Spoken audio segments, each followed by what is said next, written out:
Today, we are taking a look at a story that, well, it really shaped our modern world. We're sinking our teeth into Bram Stoker's Dracula, Mhm. and we have quite a stack of research in front of us. We've got detailed biographies of Stoker, we have analyses of Victorian psychology, and some really deep textual critiques. And our mission today is to go, way beyond just the capes and the fangs.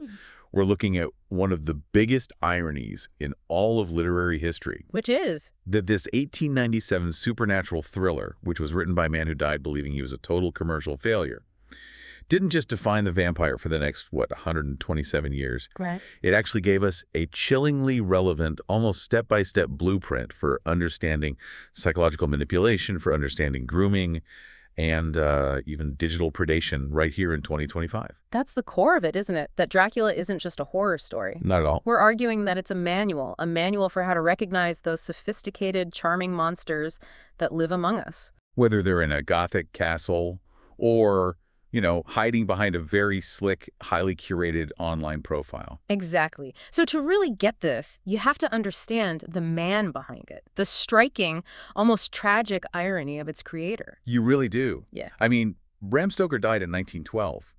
For decades, his main job, his whole identity really, was being a London theater manager. For the legendary actor Henry Irving. For Henry Irving, he was basically running the man's entire professional life. And Stoker, he genuinely believed that Dracula was, at best, a modest footnote in his career. At best. At worst, a complete disaster. A commercial disaster, yeah. And our research really highlights just how desperate that period was for him. We're talking about a man who was managing this massive, famous theater. But was somehow personally broke. So broke that he was forced to pawn his own wife's jewelry. Just to put food on the table? While he was writing this masterpiece. Wow. That level of sacrifice and the fact that he never got the recognition, it's just heartbreaking. It creates such a poignant contrast with the book's legacy. I mean, that book, which was born out of all that financial struggle and anxiety, it has become this global financial leviathan. Right. Through all the adaptations, the film rights, the merchandise, the revenue is estimated to be well over $10 billion. $10 billion. It's easily one of the most profitable and recognized stories ever conceived by anyone. That number is just astronomical. It's almost hard to comprehend. Huh? But if we put the money aside for a second, this is where it gets really fascinating. The core idea we're chasing today is that the book's endurance, its immortality, is all based on its structural relevance. Absolutely. It is the template. The absolute template for understanding seductive manipulation. Because Stoker basically invented the modern villain archetype, didn't he? He did. The predator who uses charm, intelligence, and a really deep understanding of human weakness. He doesn't rely on brute force or, some hideous appearance. So every vampire we've seen since, they all owe a debt to Stoker's original. Every single one. Yeah. Whether they're the tragic figures you see in Anne Rice's work or, the romantic heroes in something like Twilight, it all comes back to Stoker's initial template of the aristocratic monster. And when we connect that immortal blueprint to right now, to 2025, the similarities are just unnerving. They're terrifyingly detailed. We see Dracula's methods mirroring the exact methods used by modern romance scammers, by cult leaders, by sophisticated online groomers. So the 1897 vampire reads less like a ghost story. And more like a step-by-step handbook for digital psychological manipulation. Okay, before we dive deeper into the psychology and the biography, let's just quickly set the stage. For anyone who hasn't read the novel in a while, give us the quick, non-spoiler overview. Of course. So the novel is set in the late 19th century, and it mainly moves between two completely different worlds. Which are? You have the ancient, wild, and superstitiously remote landscapes of Transylvania on one hand. Okay. And then you have the technologically advanced, densely populated, and supposedly rational world of Victorian London on the other. And the story begins with a young English solicitor, Jonathan Harker. Yes, exactly. He's a relatively naive young man, and he's traveling to Dracula's remote castle in Transylvania to finalize some property deals. So the general premise is that this ancient aristocratic count wants to move from Eastern Europe to the heart of England. Right. His motivation is all about expansion. But it's not just about territory. It's about psychological and spiritual control over a modern society that he sees as ripe for corruption.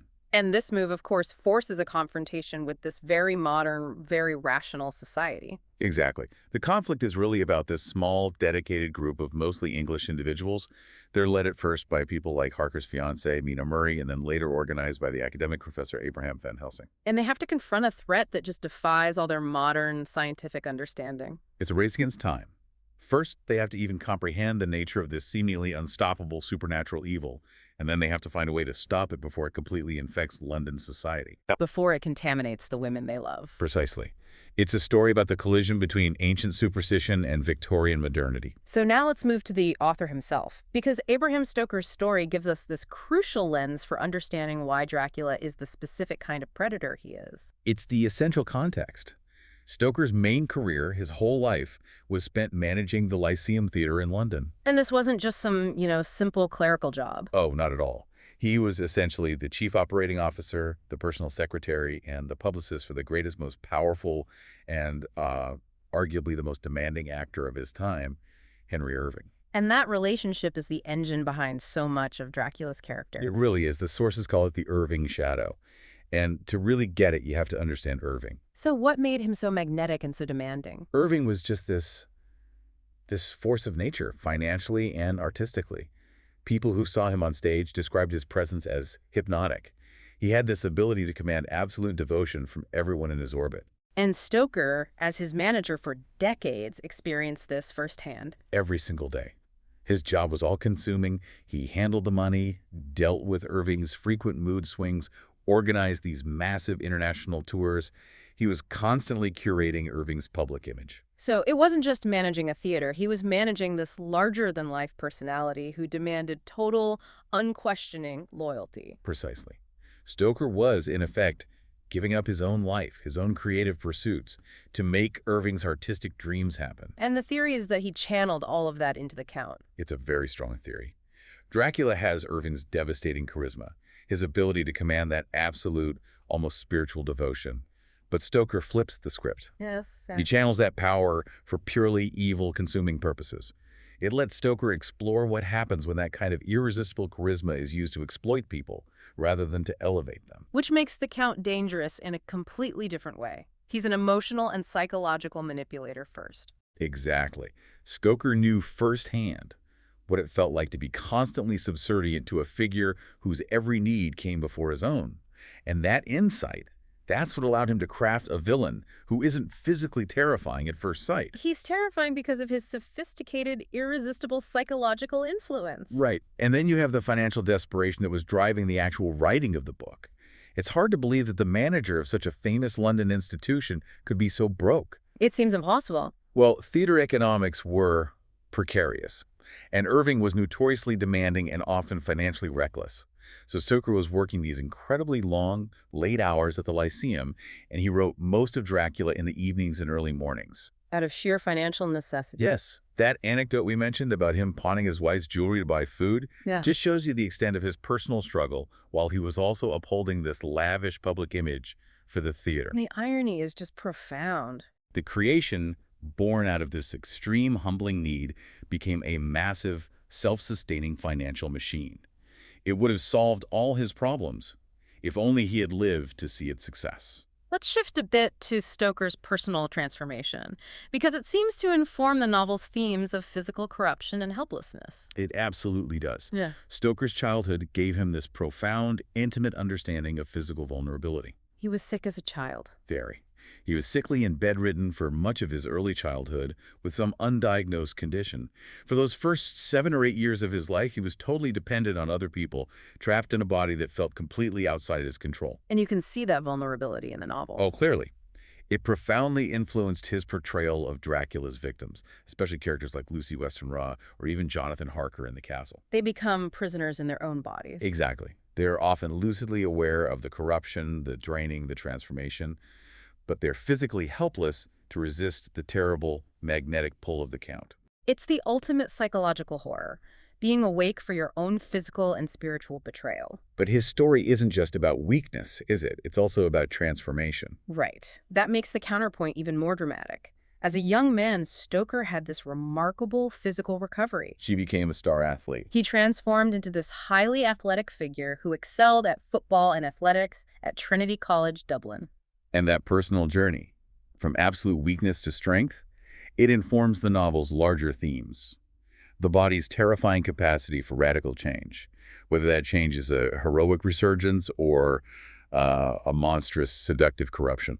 So we've looked at the man, now let's look at the moment. Classics always tap into the anxieties of their time. Dracula landed in 1897 at the end of the century. What was Victorian London so worried about? The 1890s were a time of massive social and scientific shifts, and Dracula just perfectly exploited all of that anxiety. I mean, for one, they were grappling with the fear of contamination. Germ theory. Right. It was accepted by then, but still terrifyingly new to the general public. The idea that these invisible foreign entities could corrupt your body just through simple contact was a huge social fear. And the vampire who spreads corruption through this very intimate exchange of blood, he becomes the ultimate vector for that fear. Exactly. The novel's infectious nature spoke directly to the fear of disease, but it also tapped into a deeper societal fear of social contamination. The Count is a foreign influence invading pure, stable English society. Which played on late Victorian anxieties about immigration, about the chaos of a rapidly expanding London. Completely. There was a real fear that the traditional moral fabric of England was being weakened by these outside forces. It's interesting how that makes the horror so rooted in its time, but it also anticipates our modern concerns about, societal viruses. It really does. That Victorian fear that Stoker exploited, the terror of something corrupting the pure through an intimate yet unseen exchange, it feels incredibly current today. We're grappling with misinformation, ideological extremism, cultural spread across social networks. It's the same pattern. And what's truly remarkable is that Stoker achieved all this realism and cultural resonance without ever having set foot in Transylvania. He was meticulous, obsessive, really.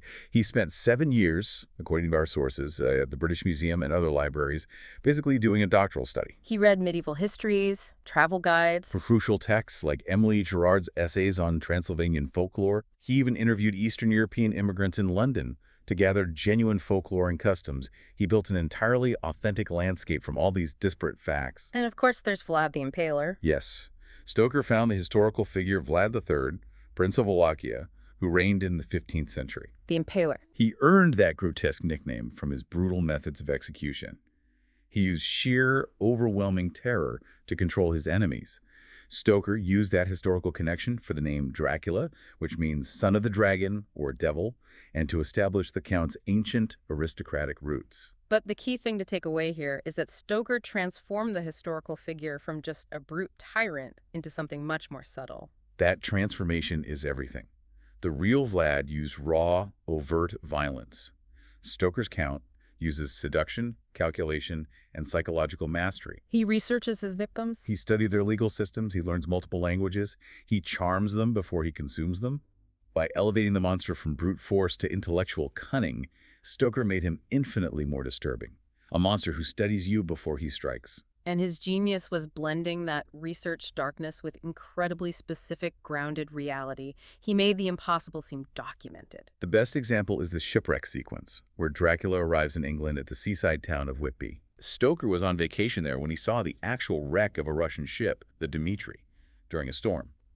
But he didn't just invent a storm. He used real newspaper reports. He collected and incorporated actual local newspaper reports about the wreck, just changed the ship's name to the Demeter, and he integrated specific details about Whitby's ancient abbey ruins and the clifftop cemetery. He anchored the supernatural threat in documented reality. And he didn't just stop at coastal towns. He brought that fear right into the city. He used his intimate knowledge of London to make the horror personal and immediate for his Victorian readers. He referenced these macabre, hidden sites that only locals would know. Like the suicide burial ground near King's Cross. Exactly, a dense, chaotic area that seemed to just swallow people whole. By hiding the supernatural threat just beneath the surface of everyday urban life, he established a technique, the hidden ancient evil operating in plain sight, that became a definitive hallmark of modern supernatural fiction. Which leads us right to the heart of this deep dive. The argument that Dracula isn't just a history lesson, it's a handbook for psychological corruption that is disturbingly relevant today. It's a literal playbook. So how do Dracula's 19th century methods map onto modern digital manipulation and grooming? We can break down his campaign into steps that perfectly mirror online predation. Step 1. Preparation and establishing remote access. Dracula doesn't start with a frontal assault. He creates a network of hidden influence. He buys properties all over London. Exactly. Using legal agents, he secretly purchases multiple properties' hidden lairs, all under different names or arrangements. Which is the exact function of a sock puppet or a fake online network today. Precisely. In the digital age, this is identical to creating multiple fake online profiles to establish a wide-ranging yet discreet presence from which you can study your targets. He doesn't show his hand immediately. He does his research first. He spends time researching his targets' lives, their routines, their vulnerabilities, before he ever engages directly. Just like a sophisticated romance scammer studies a target's social media profile to craft that perfect initial message. And when he finally makes his approach, what's the strategy? It's immediate, calculated attention and charm, what we would call love bombing today. He targets Lucy Westenra, for example, a popular, beautiful, and slightly restless young woman. And his goal is always isolation. Always. By engaging the victim intimately, creating this bond of secrecy and reliance, he distances them from their real support networks, their family, their friends, even their faith. And the escalation of control from charm to consumption, that's where the novel becomes a true cautionary tale. The physical act of the bite, which is intimate and happens in secret, it creates this irresistible craving for the vampire's presence and control. It's an addiction built on vulnerability. And that maps onto modern predation. Perfectly. It's the gradual escalation, starting with flattery and gifts, then demanding secrecy, and finally culminating in control and exploitation, whether it's financial, sexual, or emotional. Let's talk about this idea of the digital vampire, linking Dracula's remote mental influence to social media algorithms. This is where the ancient evil and modern tech really merge. It's a profound metaphor. The Count can mentally influence his victims from a distance, drawing them into his power through their dreams and subconscious desires. Social media algorithms function the exact same way. But with more precision. Far more precision. They track our digital behavior, our clicks, our scrolls, our pauses, with a level of detail Dracula could only dream of. And they feed us content designed not for our well-being, but for our engagement. Which is their form of the bite. They feed us content designed to keep us scrolling, to trigger those specific dopamine responses. So the craving induced by the bite finds its parallel in the constant digital notification. The validation rush, the manufactured need for that online connection, often with people or entities who are not who they claim to be. The algorithm, just like the Count, knows our desires and vulnerabilities better than we know ourselves. The idea of corruption as contagion is also central to the novel, and it feels frighteningly relevant to how toxic ideas spread today. Absolutely. In Dracula, corruption isn't just instant death, it's a transformation. It spreads through intimate exchange, through the tainted blood. The victims become vectors? They're not just passive casualties, they're transformed into monstrous agents of the corruption. Lucy Westenra, once pure and innocent, becomes this figure of terrifying sexual predation, actively seeking out new victims. Yeah. The pure becomes the agent of the very thing they feared. Which connects so perfectly to the spread of misinformation and ideological extremism online. It's a precise mirror of how toxic ideas proliferate. People don't just passively read misinformation, they're groomed into becoming active, dedicated spreaders. They recruit others. They defend the ideology against rational argument. And they transform their own worldviews with a fervor that's almost religious. It's like the zeal of a newly turned vampire. The bite is a perfect metaphor for how toxic ideas infect and transform communities. And the tension in the novel between ancient evil and new technology is one of its most enduring themes. Stoker was very aware of the modernizing world around him.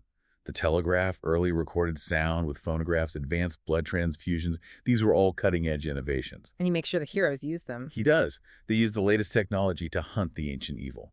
They use telegraphs to share information rapidly across continents. They use typewritten reports to organize their findings. That dynamic is basically the origin story for so much modern supernatural It fiction. is. It established the core dynamic that defines the genre. It mirrors our own anxieties about new threats. We look at AI, deepfakes, massive digital surveillance. And we wonder how these new technologies might create new avenues for old human threats. Deception, greed, control.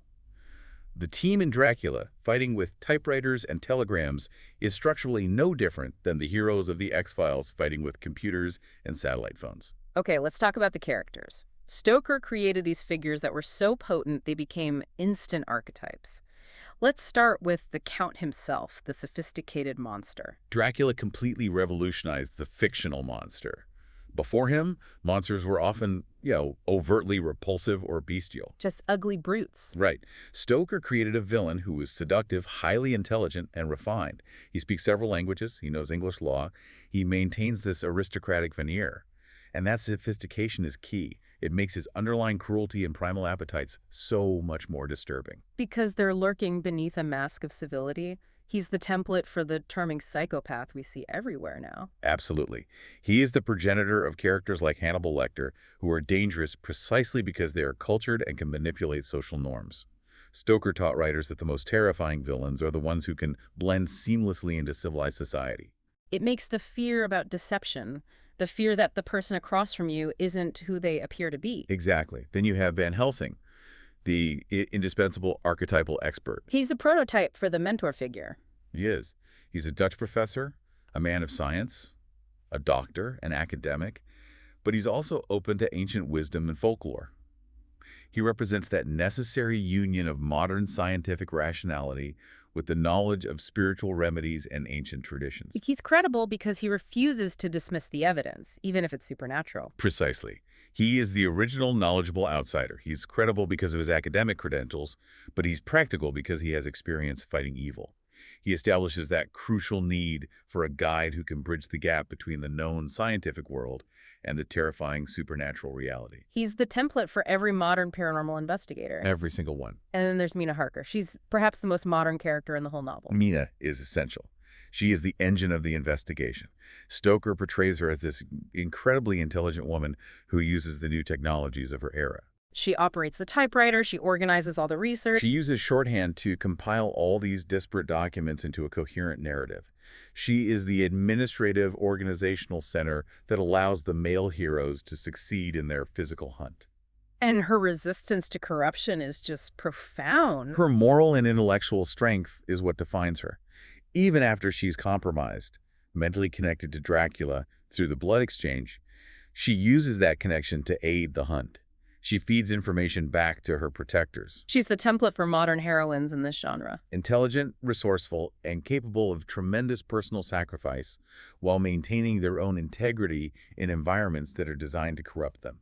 And finally, we have to talk about Renfield, the devoted follower whose esophagus madness reveals some really uncomfortable truths about our modern relationships with power. Renfield is terrifying because his madness follows this twisted, desperate logic. His zooophagus mainly eating insects, then spiders, then birds, hoping to absorb their life force. It's a perverse attempt to get immortality and connection through proximity to the Count. He's seeking elevation through association. And this connects so powerfully to the phenomenon of parasocial relationships today. It's a perfect mirror. Renfield's devotion is just like the modern parasocial dynamic you see in influencer culture. Where fans obsessively follow and support these distant, powerful figures. And they rearrange their lives around content. They defend these figures against all criticism, despite having zero actual connection. Renfield's hungry, pathetic devotion is that same desperate hope that his absolute support will eventually be recognized or rewarded with some kind of connection to power. He's a psychological study of misplaced worship. Absolutely. Let's pivot now to the craft. Stoker was an innovator in style, using a technique that is still incredibly influential today, the epistolary format. It was a groundbreaking move. It was his masterstroke. The epistolary format, fragmenting the narrative through diary entries, personal letters, medical reports, newspaper clippings, it was basically a documentary style. And it solved a massive problem for supernatural fiction in the 19th century. The credibility gap. Exactly. How do you make the unbelievable believable? And how does fragmenting the story actually build that credibility? Well, think about it. If Stoker had used an omniscient narrator to say, and then the vampire climbed down the castle wall, A Victorian reader might just laugh. Right.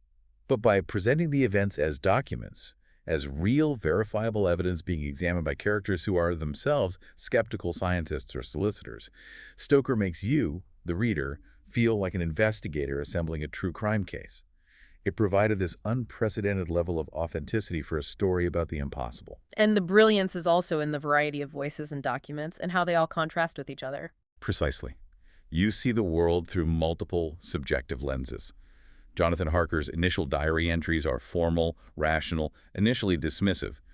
Then you get the ship's log, which is rigid and nautical, and the emotionless entries documenting the terrifying demise of the crew creates this immense tension. Then you have the medical reports and Mina's typewritten memos, which add this scientific, organized weight to the growing chaos. And Stoker controls the flow of information through the formality or the lack of it in each document. You're never ahead of the team, you're investigating with them. You have to piece together Dracula's plans and his powers gradually, which just builds this mounting sense of dread. And the lasting influence of that documentary style is just everywhere in modern media. Everywhere. It directly influenced the found footage horror genre. Films like The Blair Witch Project or Cloverfield rely on that same idea of authentic, fragmented media to establish reality. And true crime podcasts. Absolutely. They build suspense by presenting interviews, recordings, redacted documents. It's the same technique. Even viral social media horror threads, which start innocently and gradually reveal something sinister through snippets of text and photos, are direct, modern descendants of Stoker's epistolary genius. Okay, so the reception history of Dracula is a drama in itself. We know Stoker died thinking it was a failure. What was that initial critical view like? It was mixed, and the commercial success was really minimal compared to his contemporaries. He died in 1912, believing he'd failed. His widow, Florence Stoker, she struggled financially for years. She was often having to sell off his manuscripts and fight these bitter legal battles. The famous one over Nosferatu. Right, the unauthorized German film adaptation in the 1920s. She had to fight just to protect the minimal income the book was generating. It wasn't until dramatic adaptations began in the 20s that the novel started its slow but unstoppable climb toward cultural dominance. It's fascinating how the character then became this cultural mirror, with each generation projecting its own fears onto the count. Dracula is a shapeshifter. The character's evolution shows what society was most afraid of at the time. In the 1920s stage plays and the 1931 Bela Lugosi film, they emphasized the suave, tuxedo-clad aristocrat. Reflecting post-WWI and Depression-era anxieties, the wealthy foreign economic predator. Exactly. He was charming, foreign, and financially dominant. But then, after the Second World War, the character became much more primal and sexual. The Hammer horror films with Christopher Lee? By the 1950s and 60s, yes. They stripped away that romantic veneer. Lee's Dracula was terrifyingly primal, overtly sexual, and violent.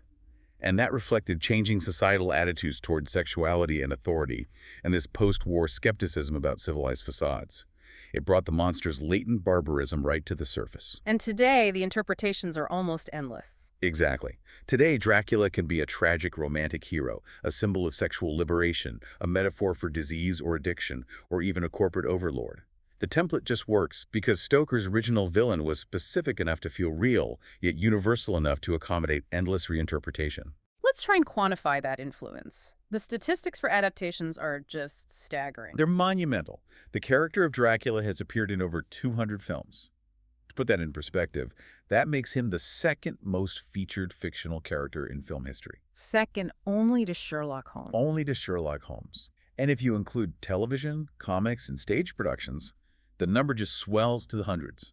Universal Studios alone generated hundreds of millions from the classic monster films. But the novel's structural influence is arguably even more pervasive than the monster itself. I'd agree. Stoker invented the entire template for the modern supernatural investigation narrative. That specific structure, the team dynamic, the balance of science and folklore, the systematic gathering of evidence, it became the universal blueprint for countless paranormal procedurals. So Dracula is essentially the pilot episode for every paranormal show that's ever existed. It's the foundational text. You look at contemporary shows like Supernatural, The X-Files, and especially Buffy the Vampire Slayer. They all follow Stoker's basic dynamic. You have ordinary people who discover a supernatural threat. They seek expert, often eccentric, guidance, the Van Helsing figure. They gather evidence, and they confront the evil, using a calculated combination of traditional and modern weapons. It's all there. So why should someone today who's used to modern pacing choose to read a Victorian classic? Well, unlike some influential literary landmarks that can be dense or difficult, Dracula remains remarkably accessible and thrilling. Stoker's use of that fragmented narrative means you, the reader, are constantly engaged in assembling the puzzle. The atmosphere is genuinely unsettling, and the core conflicts continue to resonate so powerfully. So as we wrap up this deep dive, let's reflect one more time on the poignant vindication of Bram Stoker. The irony is just so powerful. Here's a man who spent his life in the shadows, dedicating his genius to elevating another man's fame, and he writes himself into literary immortality while believing he's a failure, He gave up his personal life for the theater. only to achieve lasting glory through the novel he wrote in his few spare, desperate hours. His creation, born of Victorian anxieties, transcended its original context entirely and achieved the universal, eternal fame that Henry Irving could only dream of. So if you pick up Dracula today, what should you focus on, viewing it through this contemporary lens of digital manipulation? Look past the superficial horror elements. Pay intense attention to the subtle psychological tactics. Focus on how Dracula establishes intimate access and reliance, how he isolates his victims, particularly by demanding secrecy, and how he slowly grooms them through repeated, calculated contact. See it not just as a horror story, but as a manual. A manual on recognizing the mechanics of deception. It's the ultimate illustration of how charm and intellect are often the most dangerous tools a predator can have. So here's the final provocative thought to leave you with, connecting Stoker's 1897 world to our hyper-connected one in 2025. In a world that's saturated with digital masks and carefully constructed online personas, where algorithms study our habits more closely than any monster ever could, the novel's warning is more vital than ever. The deadliest predators, whether they seek blood, money, or devotion, are the ones who use intelligence and charm, not brute force. The monsters we have to fear most. Are not the ones who must be invited across a physical threshold, but the ones we willingly give access to, allowing them to study our vulnerabilities and our routines every single day just by opening an app. Stoker's vampire remains an immortal reminder that the greatest danger lies in misplaced digital trust. Thank you for joining us on this deep dive into Bram Stoker's enduring, brilliant, and frighteningly relevant masterpiece. We hope you view the book and perhaps your own digital life with a little more scrutiny now. Remember, the best stories refuse to stay buried.